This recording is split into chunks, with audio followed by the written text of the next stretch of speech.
Ahabu alikuwa mwana wa Omari.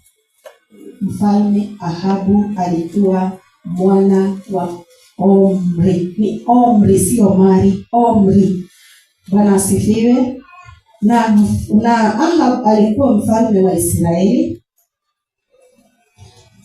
Na Biblia inasema Ahabu alimuoa Jezebeli. Ahabu alimuoa Jezebeli, na Biblia inasema babake Jezebeli alikuwa anaitwa Edibali wa Sidoni. Alikuwa Edibali wa Sidoni. Kwa hivyo unakuta Ahabu anaongelewa kwa njia ya mapana. Ahabu alikuwa mfalme wa Israeli, alimuoa Jezebeli, na pia Biblia inasisitiza Jezebeli alikuwa mwana wa nani? Biblia tena inasema ya kwamba Ahabu kwa sababu ya kumuoa Jezebel, Ahabu akaomba miungu, akasujudia miungu na kuitumikia kupitia kuelekezwa na mke wake. Naye mke wake Jezebeli kutoka kwa baba yake, kwao walikuwa watu wa kuomba miungu. Tumepatana? Bwana Yesu asifiwe. Alafu Ahabu alijengea mabaali huko Samaria, na pia akafanya maashera. Na aliabudu Baali na kujengea maashera, Biblia inasema ya kwamba alimghadhabisha Mungu wa Israeli. Na kuna hasira na kuna ghadhabu. Bwana Yesu asifiwe. Hasira unaweza nikasirisha ama nikukasirishe, ama mtu akukasirishe, ukasirike na usikie utaki mambo yake na umalize na umsamehe na ishi. Bwana asifiwe. Lakini ghadhabu ni hasira inayoitisha kuhukumiwa. Bwana Yesu asifiwe. Kwa hivyo tabia ya Ahabu ilimghadhabisha Mungu wa Israeli, kumaanisha tabia ya Ahabu ilimkasirisha Mungu na ilikuwa inaitisha aadhibiwe kwa tabia yake mbaya ya kuabudu miungu ya Ashera na ya Baali, kujengea miungu ya Ashera na kuabudu miungu ya Baali. Bwana Yesu asifiwe. Na Biblia inasema ya kwamba Jezebeli pia alihusika kumuua Naboth ili Ahabu mfalme apate shamba la Naboth. Kwa hivyo unaona hiyo historia ya Ahabu inaongea mpaka mahali mke ametoka na tabia za mke, lakini hiyo adhabu ya tabia ya mke wa Ahabu ililete ghadhabu kwa nyumba ya Ahabu. Bwana Yesu asifiwe. Nitaongea kuhusu mfalme mwingine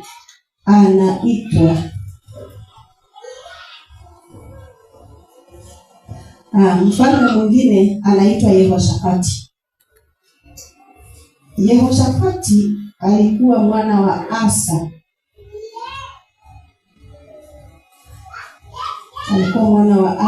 Mama yake nafikiri sikuandika jina, inaongea pia kuhusu mama yake. Na Yehoshafati alikuwa mfalme wa Juda. Ahabu wa Israeli, Yehoshafati alikuwa mfalme wa Juda. Na Biblia inasema ya kwamba Ahabu alimpenda Mungu sana, Mungu wa Israeli. Na kabla hajafanya jambo lolote alikuwa anaomba Mungu, ajue Mungu anataka nini ama anataka afanye nini. Na Ahabu katika hiyo hali alitoka kwenda Yehoshafati alimpenda Mungu sana, Mungu wa Israeli, na kabla ya hajalifanya jambo lolote alikuwa anatafuta wasia kwa Mungu, lakini alitoka kwenda kumtembelea Ahabu. Wote wawili walikuwa wafalme. Bwana Yesu asifiwe.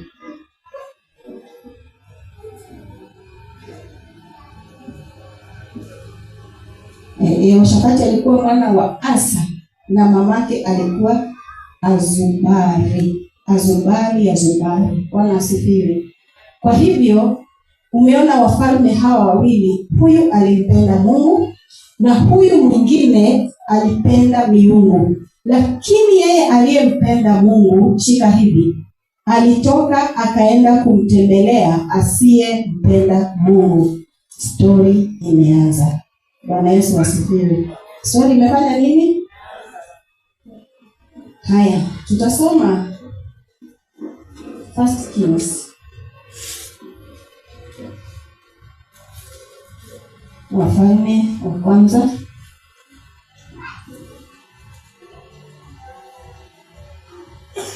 naamini yule atasomea lugha ya Kiswahili atakaa tayari. Tukihitaji ya Kiingereza tutauliza ndugu yetu na dada yetu atusomee, lakini aliye na Biblia ya Kiswahili atusomee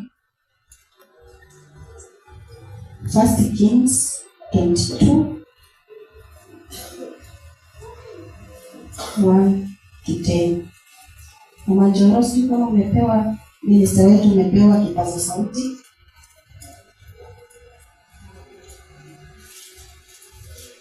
Ushike hapo. Ahabu alipenda miungu, Yehoshafati alipenda Mungu, lakini Yehoshafati alienda kumtembelea Ahabu. Tusome Mama Njorosi tafadhali wa minister. Wafalme wa kwanza 22 kuanzia 1 hadi 10. Wakakaa miaka 3 pasipo vita kati ya Shamu na Israeli. Ikawa mwaka wa 3, Yehoshafati mfalme wa Yuda akamshukia mfalme wa Israeli. Mfalme wa Israeli akawaambia watumishi wake, "Je, hamjui ya kuwa Ramothi Gileadi ni yetu? Nasi tumenyamaza tusiwatue mkononi mwa mfalme wa Shamu." 4. Sorry.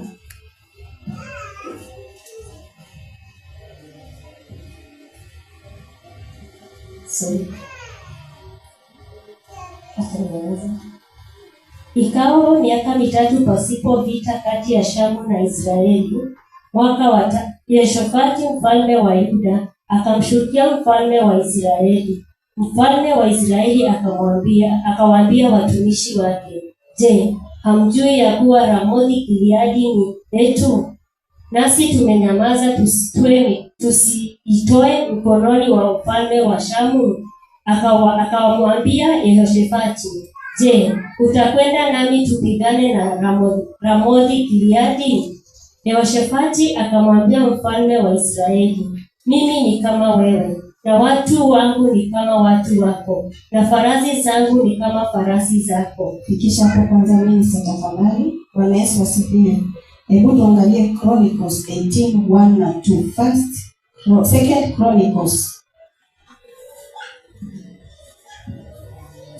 Chronicles 18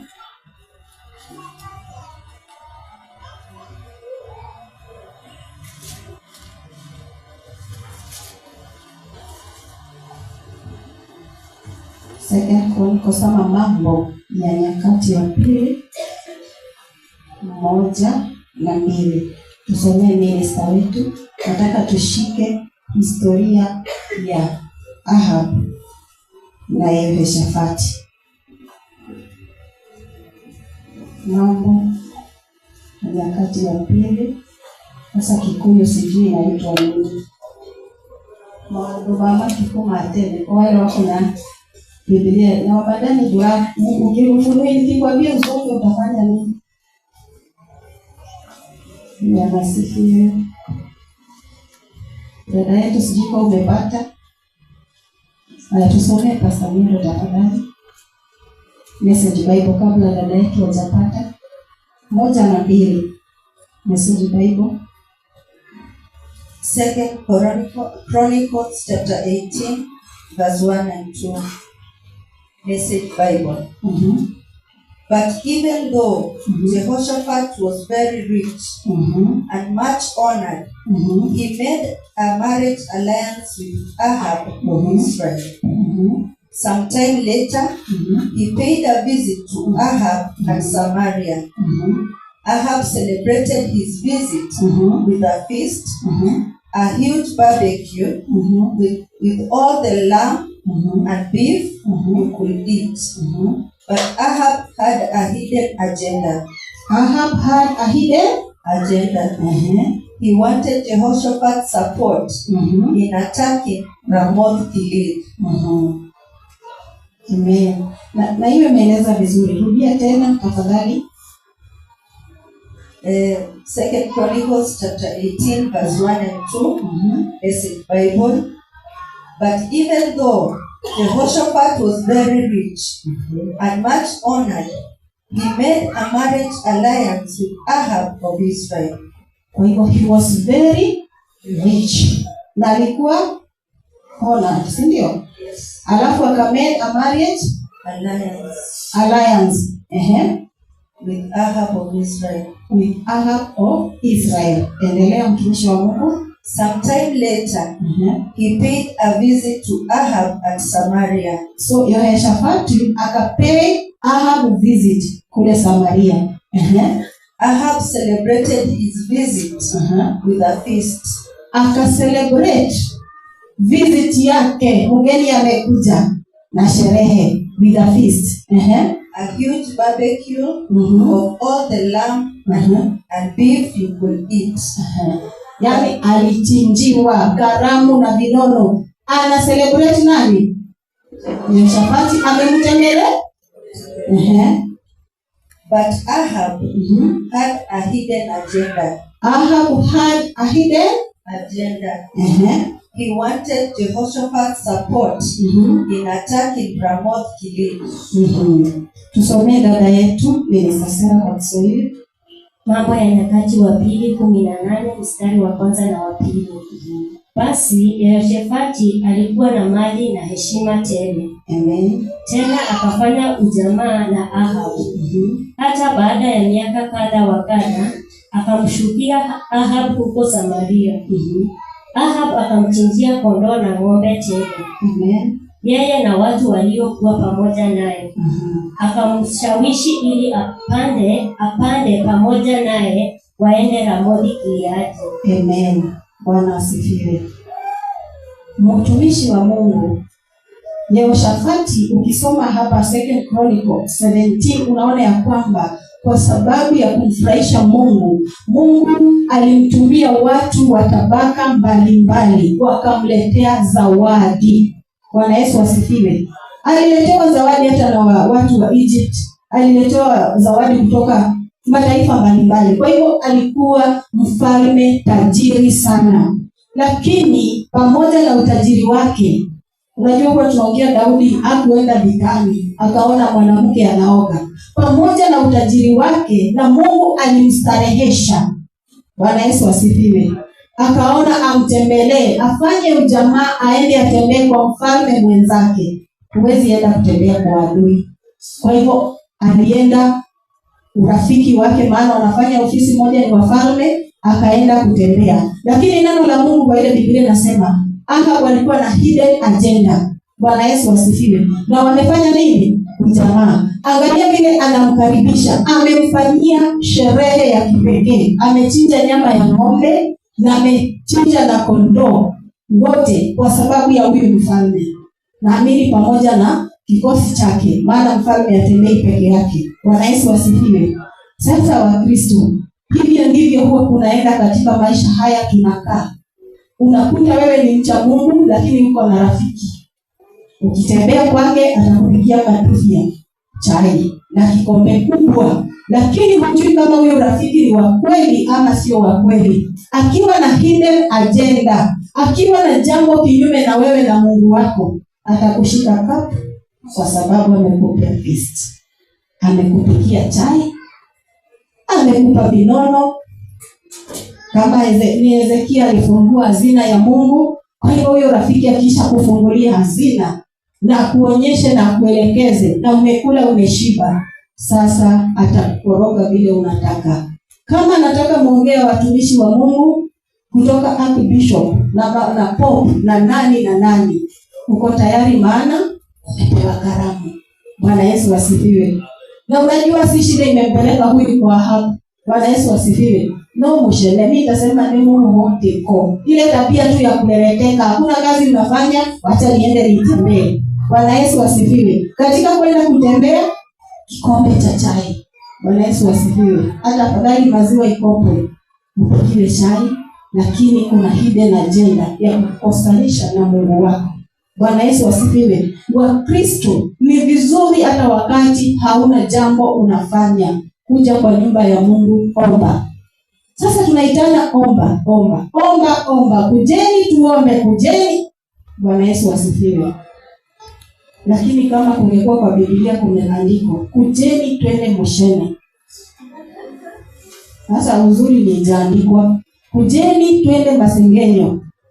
Hii haiwezi kutotosha. Bwana Yesu asifiwe. Kwa hiyo nataka kusema nini? Ni vizuri tuangalie na uchague rafiki wako kwa njia ya hekima. Na kama hauna jambo unafanya, kwanza wamama, unaweza kosa kazi. Mama akiingia tu kwa nyumba hivi, labda uwe mvivu, ataona hiki kikombe nimekaa sijapanguza vumbi, hii kona sijafanya hivi. Lakini sisi haswa wamama, hata wanaume wanakuanga tunaangalifu wao. Anaweza toka aende tu aongee, wamupige rais, waingie wachungaji, waingie viongozi wa dini mbalimbali, waingie. Mkitoka hapo, Mungu anasikia kukushughulikia. Bwana asifiwe. Tukisoma neno la Mungu tutajua Ahabu Mungu alikuwa anamuinda pole pole. Sasa Yehoshafati, maana alikuwa mtumishi wa Mungu, alipofanya ujamaa na Ahabu, Mungu alighadhibika na akaanza kusikia kushughulikia Yehoshafati. Bwana Yesu asifiwe. Kuna mtu unaweza shikana na yeye hata kama Mungu hana shida na wewe, aanze kufikiria vile anaweza kuingisha mikono yake kwako akuadhabu. Bwana Yesu asifiwe. Kwa sababu umeenda mahali pasipofaa, mumetenda matendo yasiyofaa, munaongea yasiyofaa. Bwana Yesu asifiwe. Tutarudi tena First King. Tulikuwa tumefika 4. Kwa hivyo tumeelewa vile Ahab alimkaribisha Yehoshafati kwa unono na karamu na shangwe, lakini alikuwa na nia. Bwana Yesu asifiwe. Tulikuwa tumefika 5. Nini sosome 5. Yehoshafati akamwambia mfalme wa Israeli, uulize leo na kusihi kwa neno la Bwana. Amen.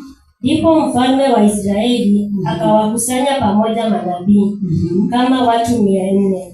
Akawaambia, je, niende juu ya Ramothi Gileadi kupiga vita au ninyamaze? Wakasema, kwea, kwa kuwa Bwana atatutia mkononi mwa mfalme. 7. Lakini Yehoshafati akasema, je, hayuko hapa nabii wa Bwana tena ili tumuulize yeye? Simama kidogo Bilisa. Bwana Yesu asifiwe. Yehoshafati, ninawaambia, alikuwa anamcha Mungu na hangefanya chochote kabla hajauliza Mungu wake, Mungu wa Israeli. Lakini Ahabu alikuwa anapenda miungu. Kwa hivyo wakati Yehoshafati alisema tuulize, jambo la kwanza alikimbia kwa manabii wake wanaoomba miungu. Lakini Yehoshafati alijua ya kwamba huyu ni mtu wa miungu. Lakini nani alijipeleka na miguu yake? Yehoshafati alijipeleka na nini? Bwana asifiwe. Kwa hivyo Yehoshafati akajua Ahabu ni mtu wa miungu. Manabii hao wake hata kama ni 400 wataongea kama miungu inavyosema. Lakini akamuuliza, hakutapatikana nabii yeyote wa Mungu katikati yetu tumuulize? Bwana Yesu asifiwe. Endelea Minister Sarah. 8. Mfalme wa Israeli akamwambia Yehoshafati, yupo mtu mmoja ambaye tungeweza kumuuliza Bwana kama ni yeye, yaani Mikaya mwana wa Imla, lakini namchukia kwa sababu hanibashiri mema ila mabaya. Yehoshafati akasema, la, mfalme asiseme hivi. Ndipo mfalme wa Israeli akamuita akida, akamwambia, mlete hima Mikaya mwana wa Imla. Amen. 10. Basi mfalme wa Israeli na Yehoshafati mfalme wa Yuda walikuwa wakikaa kila mtu katika kiti chake cha enzi, wamevaa mavazi yao katika sakafu langoni pa Samaria, na manabii wote wakafanya unabii mbele yao. Amen. Bwana Yesu asifiwe. Yehoshafati ana hekima hii moja. Hawa manabii wa Baali wawezi sema ukweli. Kwa hivyo ninataka nisikie kutoka kwa nabii wa Mungu. Ahabu kwa sababu hakuwa anapenda Mungu wa Israeli. Alifanya nini? Alisema kuna mmoja anaitwa Mikaia, mwana wa, lakini hanibashiri mema. Kwa nini? Yale atanibashiria ni yale yametoka kwa Mungu wa Israeli, na ni Mungu mwenye ninachukia. Bwana asifiwe. Na yeye alitaka kusikia kutoka kwa miungu, na akasema aletwe. Yehoshafati akasema aletwe, kwa sababu yeye hawezi fanya chochote bila kuuliza Mungu wa Israeli. Wafalme wawili wanaomba kwa madhabahu tofauti, lakini anayeomba ufalme wa Mungu toa ile na Moshe, na Mungu amempa kila kitu. Tunatakanga nini? Bwana asifiwe. Moshe letu inakutoa kwako, unaenda kutafuta mambo yatakayofanya Mungu akadhabishwe na wewe, afikirie vile atakushika akushughulikie. Bwana Yesu asifiwe. Kwa hivyo kanisa la Mungu, tafuta jambo linaloweza kufanya la manufaa. Tafuta marafiki watakao kusaidia. Ukitembea na mtu mwenye alichoshwa na Mungu, kama nabii yule kijana alipopeleka unabii, akakuja akasema niliambiwa nisile na nisinywe, lakini kukawa na nabii mzee akasema sikia neno kutoka, alisema malaika, sijui kutoka kwa, aliongea malaika na sauti ya Mungu. Bwana Yesu asifiwe.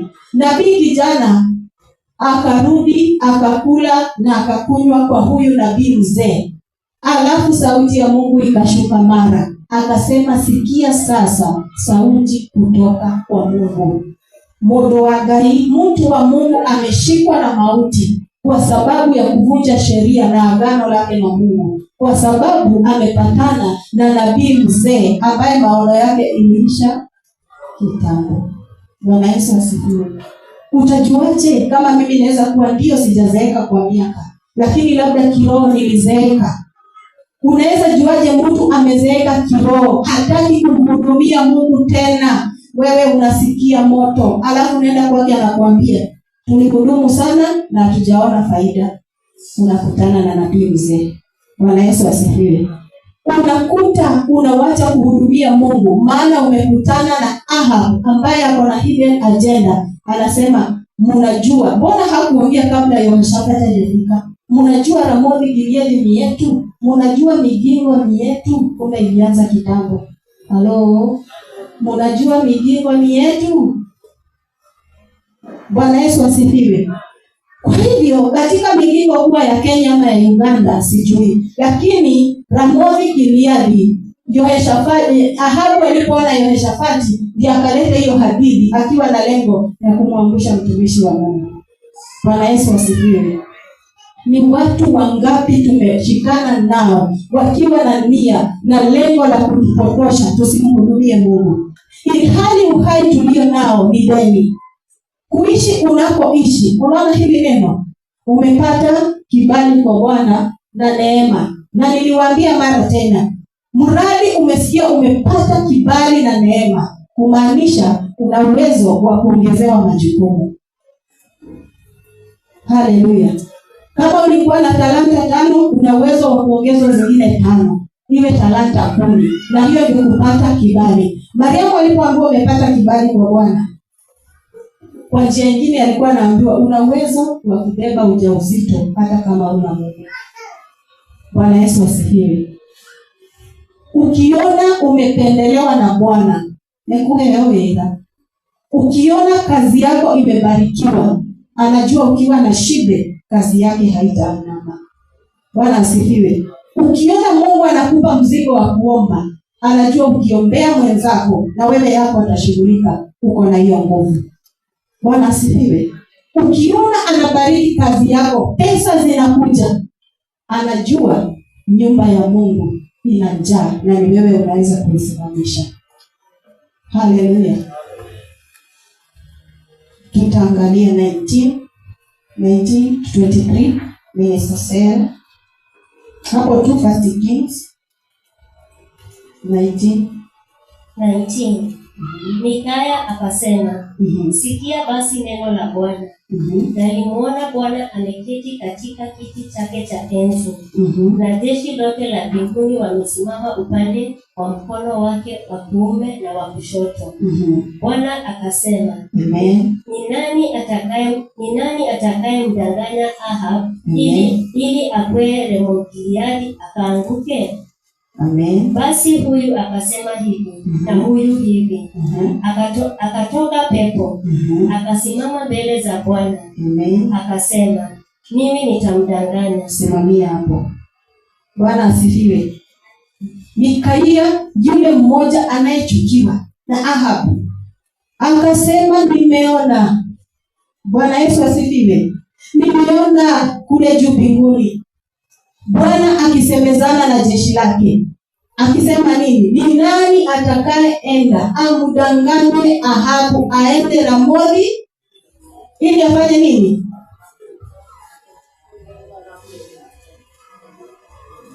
Tunaongea, tunasemezana. Angalia, amemuona Yehoshafati. Ameanza kuongea Ramoth-Gileadi ni yetu. Lakini Mungu anamtafuta nani? Ahabu aende amulie wapi? Bwana Yesu asifiwe. Na huyu amejipeleka na miguu yake, anaenda mahali kuna kifo.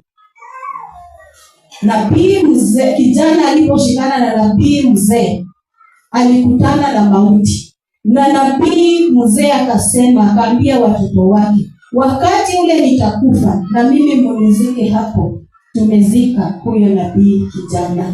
Ni wangapi wa Kristo wameshikana na Ahab, wameshikana na nabii wazee, mauti imeanza kuwawinda. Mauti ya kiroho, mauti katika kumhudumia Mungu, mauti katika kuomba Mungu. Lakini wameshikana na mtu mwenye Mungu anasema, tutafanya nini tushinde huyo, tumweke chini. Bwana Yesu asifiwe. Kwa hivyo Mikaya akasema, nimeona mbinguni vile Mungu anapanga. Lakini Ahabu hata kama alisikia hivyo, na Yehoshafati hata kama alisikia hivyo, hakuelewa na hakufahamu, japo ni Mungu alinena kupitia Mikaya. Malizia hapo 22. Bwana akamwambia, jinsi gani? Akasema, nitaondoka na kuwa pepo wa uongo kinywani mwa manabii wake wote. Na hao ni nani wanaongea? Mungu ama hatujashikana maneno jamani? Ni Bwana na jeshi lake la mbingu. Onega yorali, huyu ni Mungu anaongea na jeshi lake la mbinguni, na wanaongelelea Ahabu vile atadanganywa. Kwa hivyo huyu mfalme Ahabu, dhambi aliyotenda, hata Mungu alikuwa anashindwa atamshikia wapi. Na ni kwa nini? Wakati aliona judgment imenenwa juu yake. Bwana Yesu asifiwe. Alivaa nguo za magunia. Mke wake aliadhibiwa, lakini yeye alivaa nguo za magunia. Na alipovaa nguo za magunia, alitubu. Mungu wetu ni wa upendo. Alitubu na akalia sana. Tusome hapo 21, 27 to 29. Tuone vile Ahab alitubu mbele za Bwana. Na baada ya kutubu, ndio Mungu anatafuta ni nani ataenda amudanganye Ahabu, maana alitubu na Mungu akasitisha hiyo ghadhabu. Bwana Yesu asifiwe. Sasa anatafutwa nani atamudanganya ili aende vitani. Tusomea hapo 27 Minister Sarah. 21:27. Kama 21:27 to 29, sio mingi. Soma tu. Ikawa Ahabu alipoyasikia maneno hayo, akayararua mavazi yake, akavaa magunia mwilini mwake, akafunga, akajilaza juu ya magunia, akaenda kwa upole. Neno la Bwana likaja kwa Eliya Mtishbi kusema, huoni jinsi Ahabu alivyojidhihiri mbele yangu? Basi kwa sababu amejidhihiri mbele yangu, sitayalete yale mabaya katika siku zake, ila katika siku za mwanaye nitayalete mabaya hayo juu ya nyumba yake. Amen. Aliposikia Eliya amemletea ujumbe, Mungu amekasirika kwa sababu umechukua shamba la Nabothi na mumemuua. Bwana akatangaza kupitia kinywa cha Eliya ghadhabu. Ahabu akavaa nguo za magunia, akatoa mavazi yake ya kifahari, akaanguka mbele za Bwana. Baba Faith, tusomee 29 kwa Kiingereza cha hiyo Biblia tusikie 29.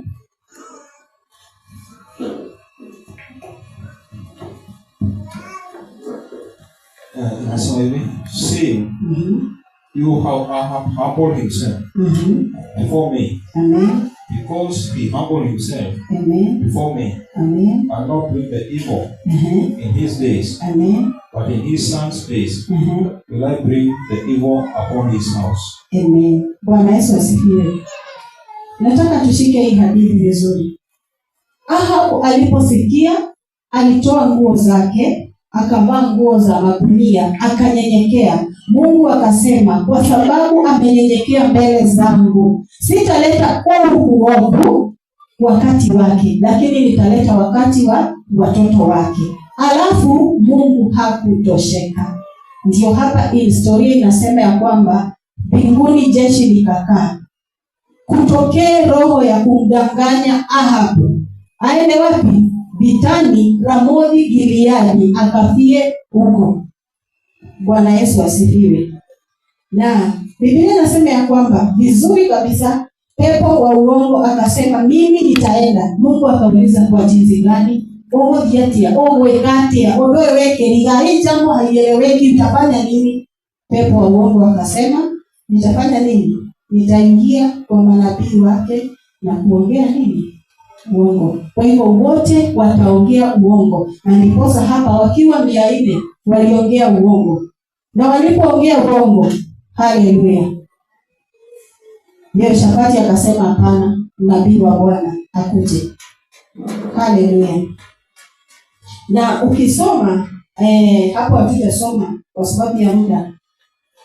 Kuna Zedekia mwana wa Kenana alitengeneza mpaka pembe ya chuma kuonyesha vile Ahabu atashinda hiyo vita, lakini yote ilikuwa hiyo yote ilikuwa. Na Mikaya alipoongea ukweli, huyu Zedekia mwana wa Kenana alienda akampiga kofi, akamwambia imekuwaje roho wa Mungu ameniacha mimi? Anaongea ndani yako. Haleluya. Na alipochapwa kofi alisema, tutasoma 22 tu hapo 31.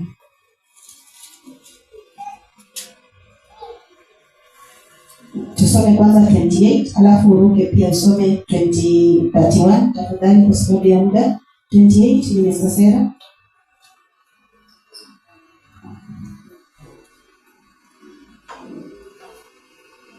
Mikaya akasema, ukirudi kabisa kwa amani, Bwana hakusema kwa mimi.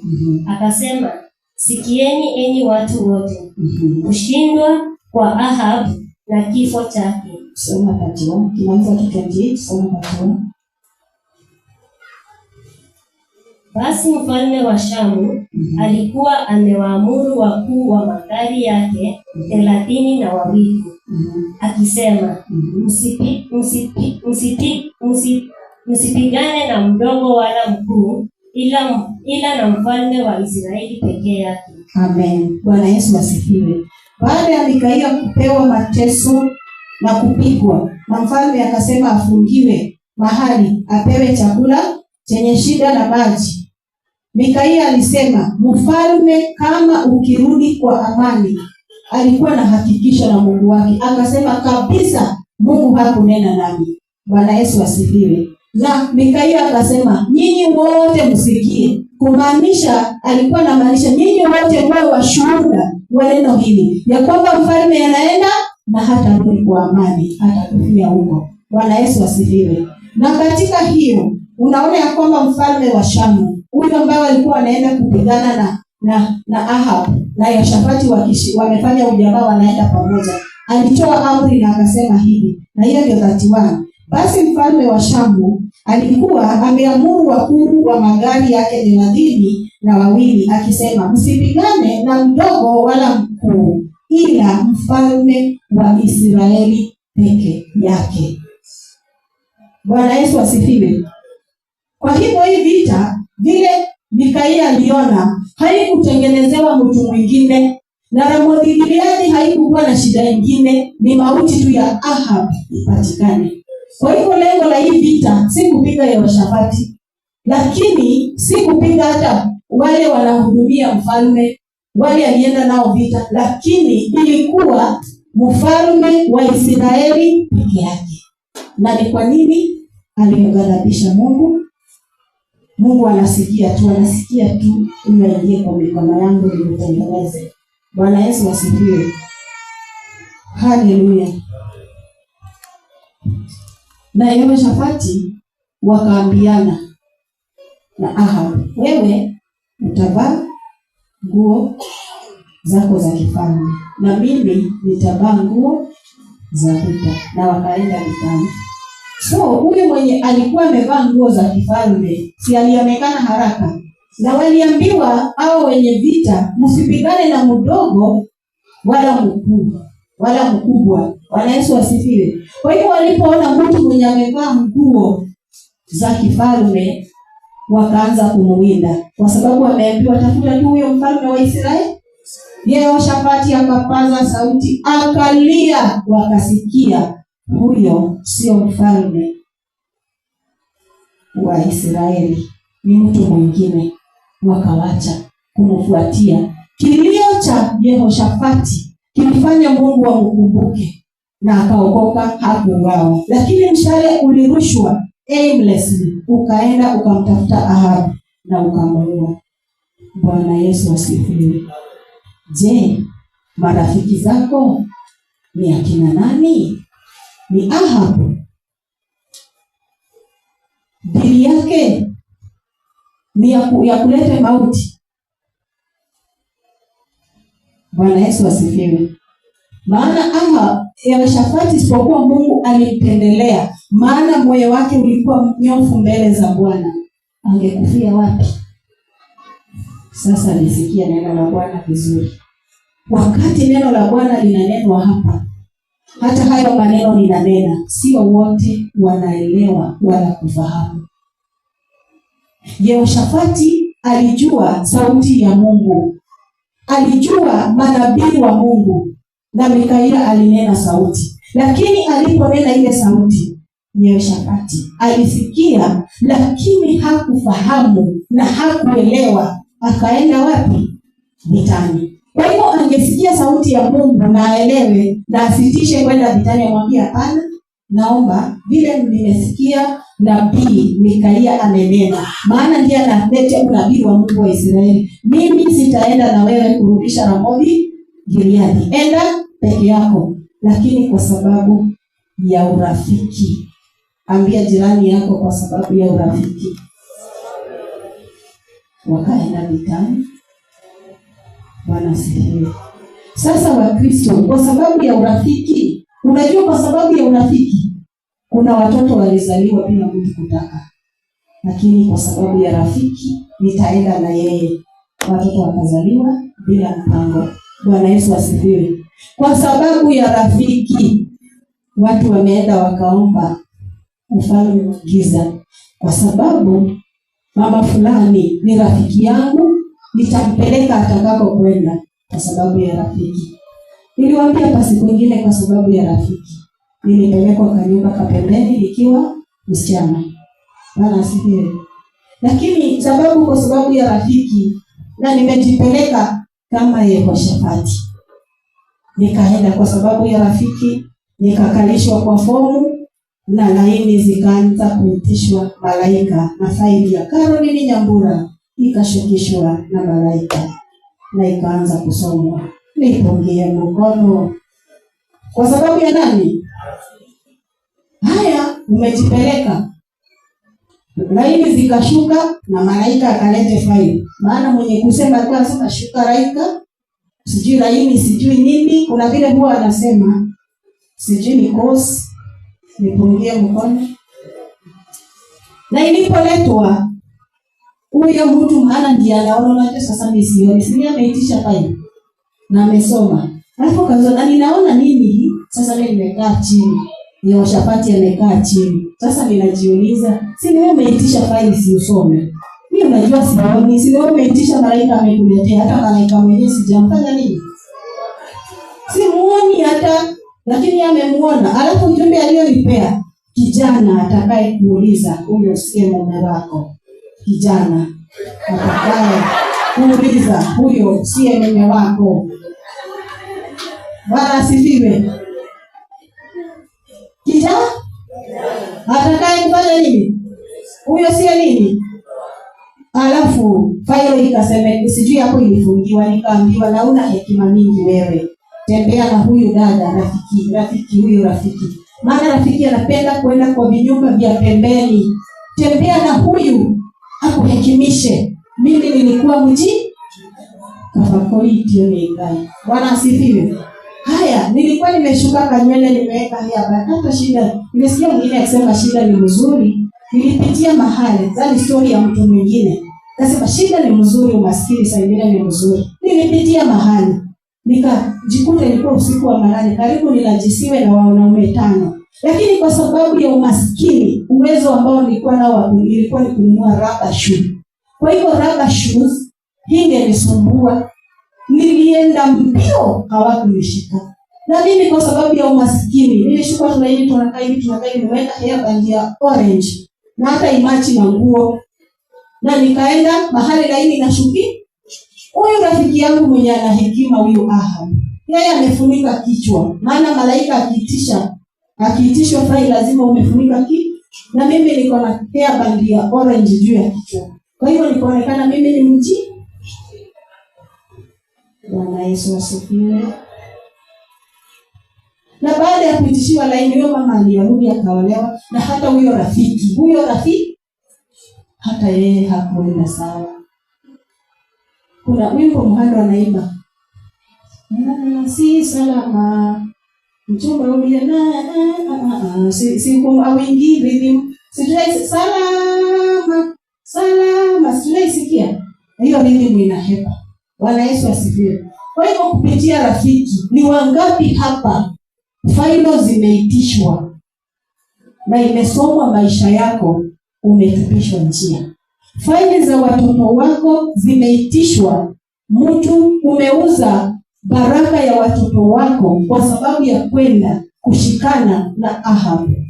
Maana ukienda ujiweke hapo, Ahab, Yehoshafati alipoenda akajiweka hapo, alianza kuwindwa na mshale wa mauti. Akapaza sauti, akaokolewa na Mungu. Bwana Yesu asifiwe.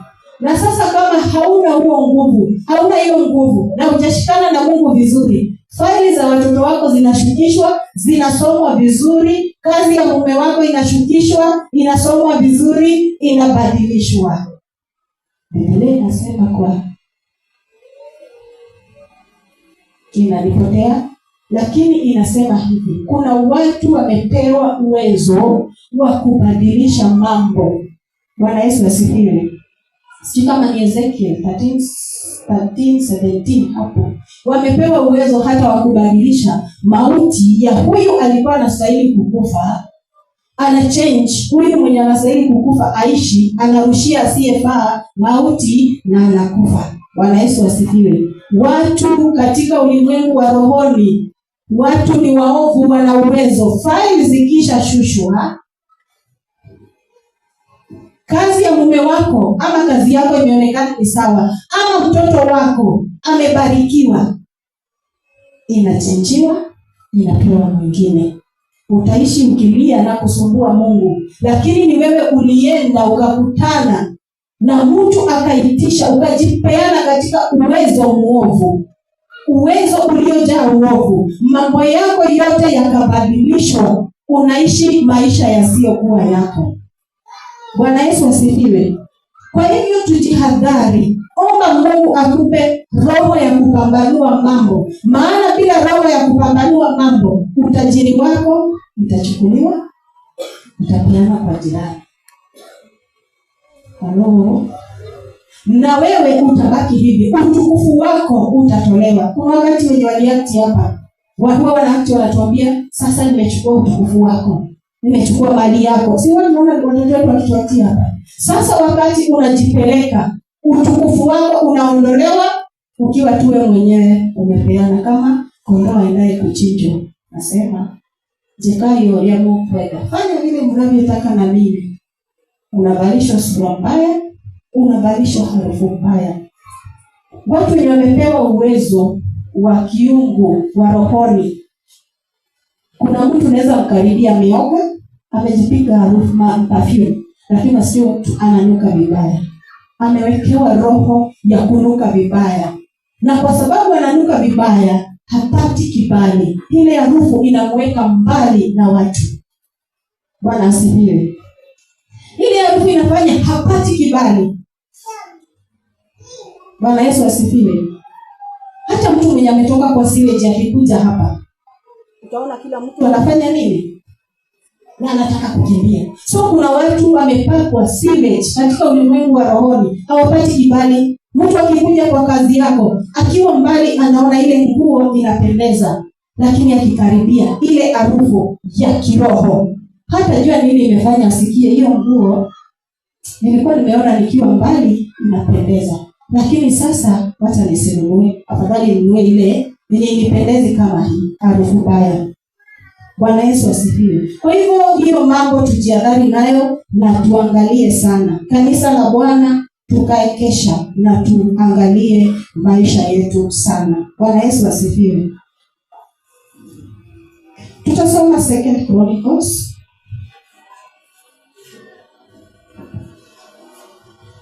Sasa tutasoma 19.